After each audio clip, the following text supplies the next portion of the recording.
2-3 청각 왜곡 관련 장애.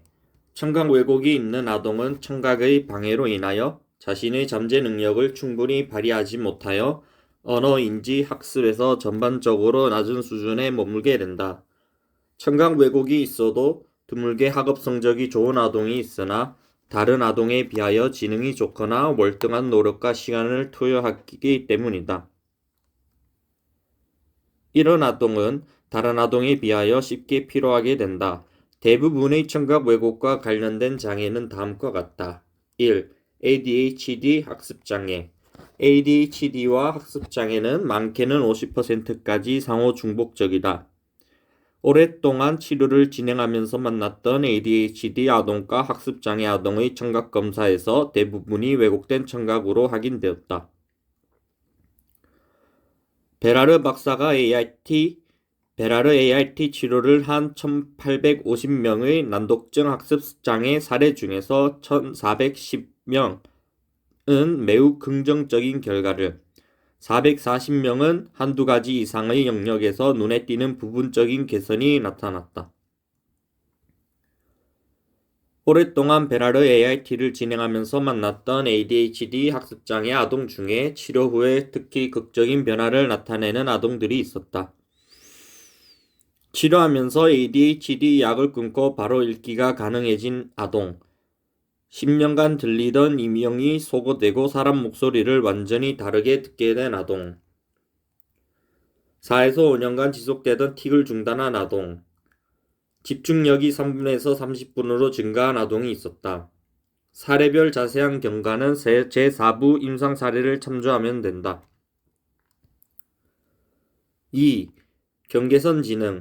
경계선 지능 아동들도 청각 검사를 해본 결과 대부분 청각 왜곡의 문제가 확인되었다. 청각 문제를 가지고 있는 경우 자신의 지적인 잠재 능력을 충분히 발휘할 수 없게 된다. 경계선 지능의 사례 중에는 베라르 ART 후에 언어 발달이 급진전하여 치료 2에서 3개월 만에 언어 수준을 1년 8개월이나 따라잡은 아동이 있었다. 책을 읽을 때 자기 목소리가 울리고 학령기의 왕따 후유증으로 가족에게까지 공격, 폭력 행동을 행사하던 청년이 첫날 한번 치료하고도 기가 맑아지는 것을 느꼈다. 참을미가 치료된 아동, 중이염으로 난청이 심했던 아동의 청력과 어휘력이 월등히 증가하기도 하였다. 3. 지적장애 발달지체. 지적장애 발달지체 아동들도 청각 과민, 자폐 ADHD 특성을 겸하는 경우가 많다. 순수 지적장애 발달지체 아동의 경우에도 베라르 ART 후에 유익한 효과를 얻는 이유는 두뇌 활성화로 인하여 전반적인 발달이 촉진되기 때문이다. 특히 지적장애 발달지체 아동 중에는 치료할 때마다 새로운 개선이 나타나서 여러 번의 치료를 받은 아동들이 있다. 자세한 경과사항은 제4부 임상 사례에서 확인할 수 있다. 4. 자폐성 발달장애. 자폐성 아동 중에는 특히 청각 및 감각이 예민한 아동이 많다. 베라르 ART는 감각 통합을 포함한 신경생리적 기제의 개선을 통해 자폐성 아동에게 긍정적인 효과를 보여주고 있다. 말만 하면 아파트 전체에 잔치를 벌이겠다는 아버지, 좋아지면 동네에 짜장면 돌린다는 아버지, 지금껏 해본 치료 중에서 베라르 ART가 제일이다는 아버지, 아이만 좋아지면 집이라도 팔겠다는 어머니, 지금껏 안 해본 것이 없다. 울어도 괜찮으니 치료해 주세요라는 부모님. 이런 모든 말씀은 부모님의 간절한 마음을 담고 있다. 치료하고 특별히 그림을 세련되게 그리는 아동, 글씨를 예쁘게 또박또박 쓰게 된 아동, 극적으로 언어가 발달한 아동 등 수없이 많은 아동을 만났다. 자세한 경과는 제4부 임상 사례에서 확인할 수 있다. 베라르 박사가 소개한 48명의 자폐성 사례 중에서 47명은 소음 공포가 사라졌고 47명은 문제 행동이 바로잡혔고 31명은 말하기에서 점진적인 개선이 나타났고 16명은 전에 못하던 말을 하게 되었고 1명은 완치가 되었다. 자폐가 완치된 조지. 조지는 1976년 당시 12세의 나이에 베라르 AIT를 하고 극적인 청각 정상화와 치료 후 2개월이 되기 전에 일반 학교에 통합되고 17세까지는 완치가 되었다. 치료 6년 후에 1982년에 베라르 박사가 뉴욕에서 만났을 때 조지는 매력적이고 생동감 넘치고 영어, 불어, 스페인어에 능통하였다. 그 후에 결혼도 하였다. 5. 아스퍼거 고기능 자폐. 아스퍼거 아동의 경우에 베라르 AIT 후에 많은 노력으로 타인은 알아차리지 못할 정도까지 개선되는 사례들이 있다.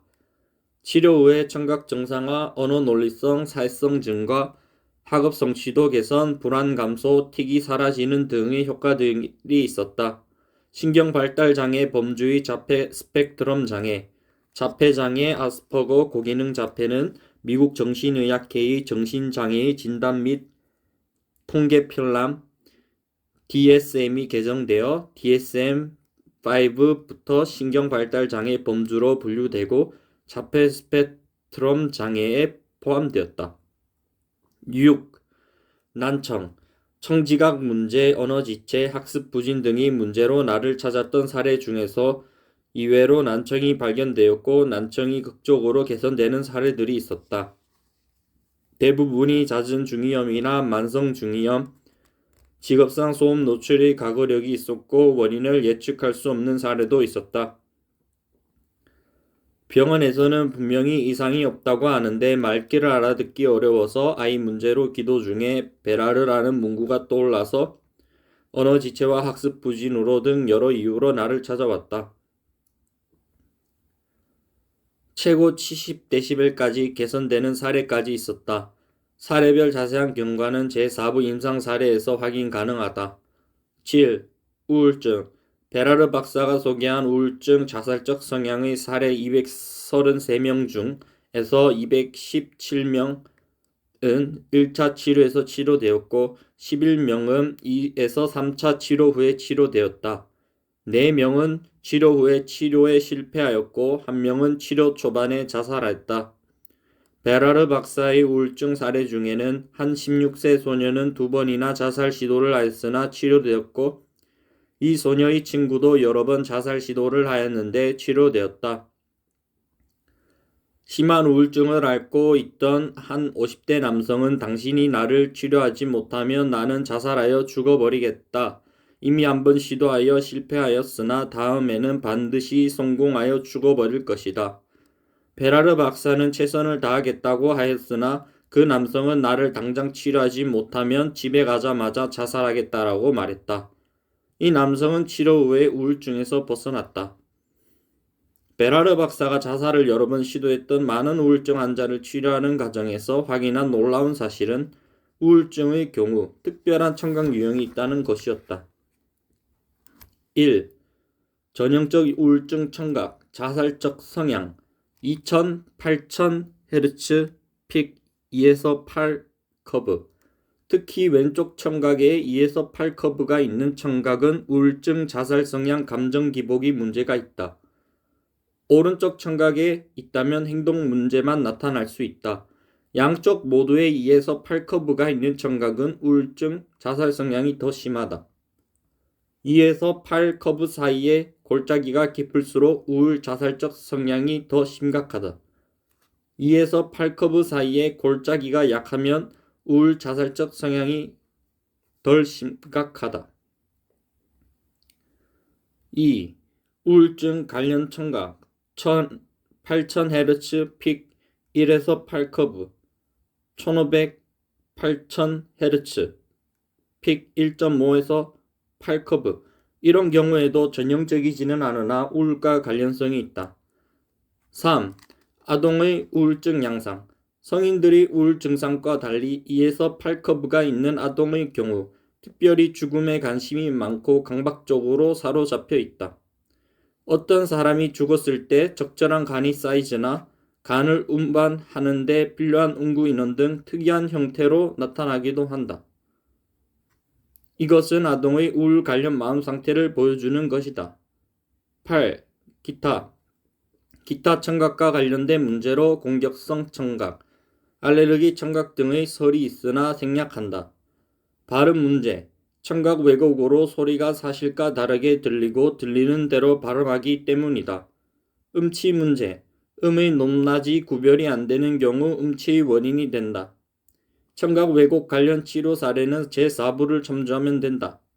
추가적인 자세한 사항은 한국 베라르 AIT 홈페이지나 블로그를 참조하면 된다.